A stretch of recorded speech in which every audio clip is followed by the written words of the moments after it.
जय हिंद फ्रेंड्स, स्वागत है आपका अपना चैनल उत्तम ग्लोबल एजुकेशन में। दोस्तों, जैसा कि आपने थंबनेल में देखा कि आज हम लोगों को पढ़ना है फंडामेंटल राइट के बारे में, यानी कि मौलिक अधिकार के बारे में। तो चलिए बिना देर किए हुए करते हैं वीडियोस को स्टार्ट। और अगर चैनल पर नए हैं दोस्तों तो चैनल को कर लीजिएगा सब्सक्राइब। तो आप अपना पहले एक हेडिंग बना लो और उसमें लिखो फंडामेंटल राइट यानी मौलिक अधिकार। हम भी अपना बना लेते हैं मौलिक अधिकार। मौलिक अधिकार यानी कि फंडामेंटल राइट। तो देखो दोस्त, ये जो फंडामेंटल राइट है, ये जो मौलिक अधिकार है, ये होता क्या है? तो जो फंडामेंटल राइट वो अधिकार होते हैं जिसे हमें स्वतंत्रता, भारत के हर नागरिक को स्वतंत्रता, समानता और न्याय, ये अधिकार के जो है, ये अधिकार के जरिए जो है से भारत के हर नागरिक को स्वतंत्रता प्राप्त होती है, समानता प्राप्त होती है और न्याय प्राप्त होती है, ये अधिकार के जरिए। अब यहां पर ये समझते हैं कि ये जो फंडामेंटल राइट जो है वो आखिर हमारे संविधान में किस भाग में शामिल किया गया है, किस अनुच्छेद में शामिल किया गया है, इन सभी तमाम विषयों पर जो है आज हम लोग डिटेल से जानकारी इस वीडियो में लेंगे। तो सबसे पहले हम लोग ये जानते हैं कि जो मौलिक अधिकार है जो बाबू, वो जो है से यूएसए के संविधान यानी कि कहा जाए तो अमेरिका के संविधान से जो है ये फंडामेंटल राइट को जो है से हमारे भारतीय संविधान में शामिल किया गया। तो आप ये पॉइंट नंबर 1 याद क्या रखना है कि भारतीय जो संविधान में जो है जो फंडामेंटल राइट जो है, मौलिक अधिकार जो है से किस देश के संविधान से लिया गया है? तो यूएसए के संविधान से, यानी कि अमेरिका के संविधान से जो है बाबू वो फंडामेंटल राइट को भारतीय संविधान में शामिल किया गया। आखिर ये शामिल किया गया तो किस भाग में किया गया? तो ये जो बाबू है जो शामिल किया गया फंडामेंटल राइट को, वो भाग 3 में किया गया। किस भाग में किया गया? भाग 3 में किया गया। अब जब भाग 3 में किया गया है तो कोई तो अनुच्छेद होगा। ये जो है फंडामेंटल पूरा जो आर्टिकल है वो 12 से 35 तक जो है ये पूरा प्रावधान हमारा क्या चीज है, पूरा का पूरा फंडामेंटल का ही वर्णन किया गया। कितना आर्टिकल से लेकर के? आर्टिकल 12 अनुच्छेद 12 से लेकर के अनुच्छेद 35 तक जो है से क्या फंडामेंटल राइट का ही वर्णन किया गया है इस अनुच्छेद में। दोस्तों अगर देखो थोड़ा सा इसका बेसिक जानकारी ले लेते हैं। ये जो मौलिक अधिकार का जो है जो सबसे पहला जो है लिखित घोषणा जो किया वो ब्रिटेन का राजा जो है ब्रिटेन का राजा सर जॉन द्वारा जो है से किया गया था। पहली बार जो मौलिक अधिकार का घोषणा एक लिखित पत्र के जरिए दिया गया। वहीं पर जैसे 1789 में फ्रांस की क्रांति में जो है से मौलिक अधिकार जो है से एक व्यापक स्वरूप लिया, यानी कि विस्तार वहां पर मौलिक अधिकार को किया गया। तो हम यहाँ पर अभी तक क्या क्या पॉइंट देखें कि जो मौलिक अधिकार है बाबू भारत के किस, यानी कि पूरे विश्व का किस देश से लिया गया है? तो अमेरिका से लिया गया है। और जो लिया गया तो किस भाग में शामिल किया गया है? तो वो जो शामिल किया गया है भाग 3 में शामिल किया गया है। और किस आर्टिकल में शामिल किया गया है? तो वो जो है 12 से लेकर के 35 तक जो है से हमारा मौलिक अधिकार का जो है वो प्रावधान किया गया है। अब यहां पर यह बात आता है कि ये जो 12 से 35 तक जो डिवाइड, और यहां पर बात किया जाए जो अमेरिका है बाबू, देखो अमेरिका में अगर बात किया जाए तो 10 फंडामेंटल वहां राइट शामिल है। लेकिन हमारा देखो संविधान में कितना 12 से 35 आप जोड़ लो, यानी कि लगभग 24 फंडामेंटल हमारा। और सारा लोग को क्या है, सारा को अलग अलग पार्ट में, जैसे में आर्टिकल 12 में क्या है, आर्टिकल 13 में क्या है, आर्टिकल 14 में क्या है, आर्टिकल 15 में क्या है, इसी तरीके से आर्टिकल 35 तक जो है सारा का डिटेल से हमारा प्राप्त किया गया है, यानी कि विस्तार किया गया है। लेकिन अमेरिका में ऐसा देखने को नहीं मिलता दोस्तों। इसीलिए कहा जाता है कि भारत का संविधान जो है सबसे सर्वश्रेष्ठ संविधान है। भारत का संविधान जैसा पूरे विश्व का संविधान नहीं है दोस्त। तो हम लोग को थैंक यू बोलना चाहिए, धन्यवाद करना चाहिए। कौन? उन लोगों को जिन्होंने संविधान बनाया। संविधान सभा के जितने भी अध्यक्ष थे उनको हमें हाथ जोड़ करके प्रणाम करना चाहिए कि आज हम लोगों को समानता का अधिकार मिल रहा है, स्वतंत्रता का अधिकार मिल रहा है। यहां तक कि हम लोगों का कुछ दिक्कत हो रहा है तो हम लोग डायरेक्ट जो है से एक कहां पहुंच रहे हैं? सर्वोच्च न्यायालय पहुंच रहे हैं, सर्वोच्च न्यायालय पर। तो धन्यवाद करना चाहिए अपने जो संविधान, और खास करके बाबा साहेब को, जिन्होंने ये सारे चीज के बारे में सोचा कि नहीं, हमारे दलितों भाइयों के बारे में, हमारे पिछड़ा भाइयों के बारे में उन्होंने अत्यधिक मात्रा में सोचा। जब वो ये चीज ना सोचे रहते कि हर लोग को समानता का अधिकार होना चाहिए, उस टाइम क्या था, उनके टाइम में बस उच्च वर्ग के जो लोग थे वही राज कर रहे थे।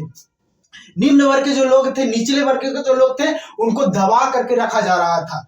तो हो सकता था अगर वैसा ही कंडीशन चलते आता तो आज जो है हम आपके सामने ना बता पाते इस मौलिक अधिकार के बारे में, क्योंकि उन लोगों का राज किसका रहा था, उच्च वर्ग के लोगों का रहता। लेकिन मैं एक बंदा क्या हूं, निम्न वर्ग का बंदा हूं। तो ये हमें थैंक यू बोलना चाहिए संविधान सभा के जितने भी अध्यक्ष थे। तो ठीक है बाबू, अब यहाँ पर बात ये आता है कि ये जो फंडामेंटल राइट जो शामिल किए गए, मूल रूप से जो है संविधान में जो है से अभी वर्तमान में देखा जाए तो 6 फंडामेंटल राइट है। और इससे पहले एक संशोधन किया गया 44वें संविधान संशोधन 1978 में जो है एक मूल अधिकार को हटाया गया। वो कौन सा मूल अधिकार को हटाया गया, इसके बारे में भी हम चर्चा करेंगे। वीडियो पर बने रहे दोस्तों, और अगर वीडियोस पर अगर नए हैं, आप वीडियो देख रहे हैं, तो हमें रिक्वेस्ट करूंगा कि आप हमारे चैनल को जरूर सब्सक्राइब कर ले, क्योंकि इसी तरीका का वीडियो जो है रेगुलर बेस में ये अपलोड होते रहता है। तो अब यहां पर देखते हैं कि अधिकार जो समानता है, फंडामेंटल राइट जो शामिल किए गए हैं वो कौन कौन सा। तो नंबर 1 में जो है बाबू, मूल रूप से अभी वर्तमान में 6 हैं, 7 शामिल किए गए। क्या है पहला जो है से क्या है, समानता का अधिकार। समानता का अधिकार। अब ये जो समानता का अधिकार है, मैंने पहले में बताया कि जो है से आर्टिकल, हर चीज को आर्टिकल वाइज डिवाइड किया गया। तो ये जो है समानता का अधिकार जो है, ये जो है से आर्टिकल 14 से लेकर के 18 तक का पूरा जो है से क्या मिलेगा, इसका प्रावधान मिलेगा, इसका वर्णन मिलेगा। क्या चीज का, समानता का अधिकार। आर्टिकल 14 में क्या है, आर्टिकल 15 में क्या है, आर्टिकल 17 में क्या है, आर्टिकल 18 में क्या है, यानी ये सब चीज का डिटेल जो है समानता का अधिकार का, यानी कि इसमें आपको मिलेगा। वही जो है सेकेंड नंबर में क्या है, स्वतंत्रता का अधिकार। स्वतंत्रता का अधिकार। अब ये स्वतंत्रता का अधिकार जो है बाबू, ये जो आर्टिकल जो है 19 से 22 तक शामिल किया गया। आर्टिकल 19 से 22 तक जो है शामिल किया।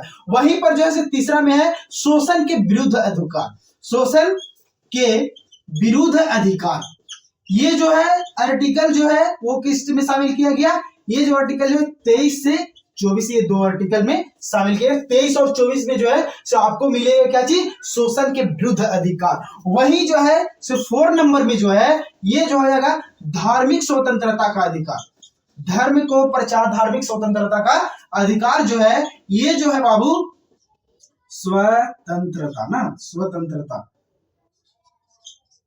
देखो धार्मिक स्वतंत्रता का अधिकार जो है क्या, आर्टिकल 25 से लेकर के 28 तक इसका वर्णन मिलेगा। वही इसके बाद में क्या आ जाएगा, 5 नंबर में जो है वो जो है क्या चीज, संस्कृति शिक्षा संबंधी अधिकार।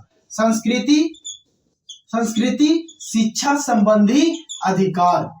संस्कृति शिक्षा संबंधी अधिकार, ये जो है किस आर्टिकल में आपको मिलेगा, आर्टिकल 29 और 30 में। अब जो यहां पर एक 6 नंबर में है वो है संपत्ति का अधिकार। संपत्ति का अधिकार। संपत्ति का अधिकार। अब ये जो है आर्टिकल किस में वर्णन किया गया है, 31 में। लेकिन बाबू मैं आपको बता दूं, ये जो आर्टिकल 31 का जो है संपत्ति का अधिकार जो है, इसको इसमें से हटा करके शामिल, इसमें आर्टिकल 31 से हटा करके कहां शामिल किया गया है, आर्टिकल भाग 12 के जो है वो आर्टिकल 300 ए में, या का भी आप बोल सकते हो, 300 ए या 300 का, कुछ भी एक जगह पे का भी आप इस्तेमाल कर सकते हो। ठीक है, तो 300 ए में जो है भाग 12 के 300 ए में जो है सिक्काची किया गया, संपत्ति को कानूनी अधिकार में बनाया गया था। कब, वो 44वें संविधान संशोधन 1978 के माध्यम से। 44वें संविधान संशोधन 1978 के माध्यम से जब क्या किया गया, ये संपत्ति का अधिकार जो था आर्टिकल 31 में, उस अधिकार को जो है से भाग 12 में आर्टिकल 300 का में जो है शामिल किया गया। अब लास्ट क्या है, वो 7 नंबर, संवैधानिक उपचारों का अधिकार। संवैधानिक उपचारों का, संवैधानिक उपचारों का अधिकार। संवैधानिक उपचारों का अधिकार, ये जो बाबू अधिकार किया गया है वो किसमें, आर्टिकल 32 में। आर्टिकल 32 में। अब मेरा आपसे एक क्वेश्चन रहेगा, ठीक है, कि बाबा साहेब द्वारा किस अनुच्छेद को संविधान का आत्मा कहा गया? आप हमें कमेंट सेक्शन में कमेंट करके जरूर बताना। तो ठीक है, अब किस आर्टिकल को कहा गया है इसके बारे में आप हमें जरूर बताना। अब यहाँ पर थोड़ा सा एक चीज हम लोग समझ लेते हैं कि ये जो समानता का अधिकार है, स्वतंत्रता का अधिकार है, शोषण के विरुद्ध अधिकार है, धार्मिक स्वतंत्रता का अधिकार है, संस्कृति शिक्षा संबंधी अधिकार है, संवैधानिक उपचारों का अधिकार है, ये अधिकार को क्या हटाया जा सकता है या बढ़ाया भी जा सकता है? जी हाँ दोस्तों, ये आपका सवाल का जो है बिल्कुल राइट सवाल है, ये आपका सवाल था, मैं उत्तर दे रहा हूं इसका। तो ये जो संविधान में जो फंडामेंटल राइट शामिल किए गए हैं, इसको जो घटाया भी जा सकता है, बढ़ाया भी जा सकता है, और वो अधिकार हमको और उसको पास नहीं, ऐरा गैरा नथु खैरा के पास नहीं, ये अधिकार जो है बाबू वो है भारत के सांसद के पास, भारत के पार्लियामेंट के पास जो है से अधिकार को घटा सकता है, अधिकार को बढ़ा सकता है। वो किस आर्टिकल के उपयोग करते हुए? तो अनुच्छेद 368 का उपयोग करके जो है सो वो जो है इन अधिकारों को घटा भी सकता है, बढ़ा भी सकता है, डिपेंड पार्लियामेंट पे करता है, संसद पे करता है। अब यहां पर एक सवाल और आप हमसे सवाल कर रहे हैं, उसका जवाब दें कि क्या सर यहां पर आप ये बताइए, ये जो फंडामेंटल राइट हैं क्या ये समाप्त हो सकता है? क्या इसे समाप्त किया जा सकता है? क्या ये अधिकार हमें कभी कंडीशन आ सकते हैं? कब?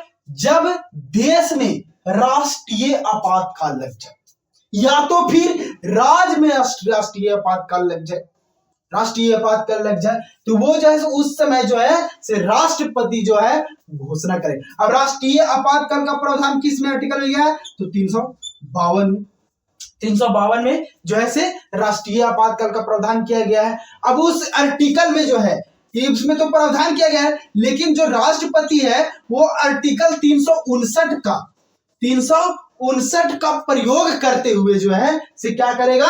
देश में राष्ट्रीय आपातकाल की घोषणा कर सकता है देश में। अब उस समय जो है से आप ये नहीं कहोगे कि हमें समानता का, स्वतंत्रता का अधिकार है, हमें घूमने दो, हमें स्वतंत्रता का अधिकार है, हमें घूमने दो, हमें घर में कैद करके क्यों रखो?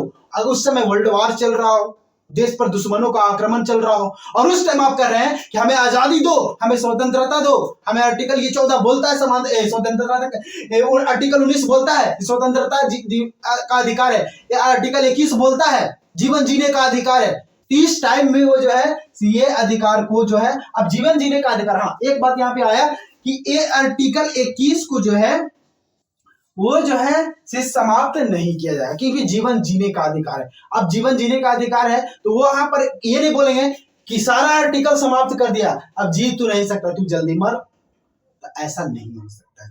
तो ये कंडीशन जो रहा, ठीक है। अब राष्ट्रीय आपातकाल ये सारा जो है वो क्या क्या आर्टिकल 352 के तहत जो है से राष्ट्रपति की का आर्टिकल राष्ट्रीय आपातकाल लगाने का प्रावधान शामिल किया गया, लेकिन वही देश में जब राष्ट्रीय आपातकाल लगेगा तो वो आर्टिकल 359 का प्रयोग करेगा। लेकिन राज्य में जब राष्ट्रीय आपातकाल लगाना हो तो वो क्या करेगा? आर्टिकल 356 का इस्तेमाल करेगा। आर्टिकल 356 का इस्तेमाल करते हुए जो है सो वो क्या करेगा? राज्य में आपातकाल लगा सकता है। तो ये सारा जो बाबू कंडीशन था वो सारा का सारा क्या था?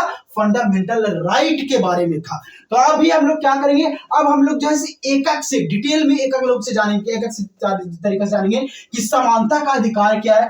14 से 18 आर्टिकल जो है ये इससे भी पहले हमारा क्या है? 12 और 13 जो है राज्य का परिभाषा क्या है, आर्टिकल 12 में से शामिल किया गया। तो वो सारा चीज जो है हम लोग नेक्स्ट वीडियोस में करेंगे। तब तक के लिए जय हिंद, जय भारत। दोस्तों अगर चैनल को सब्सक्राइब नहीं किए हैं तो चैनल को सब्सक्राइब जरूर कर लीजिएगा। धन्यवाद।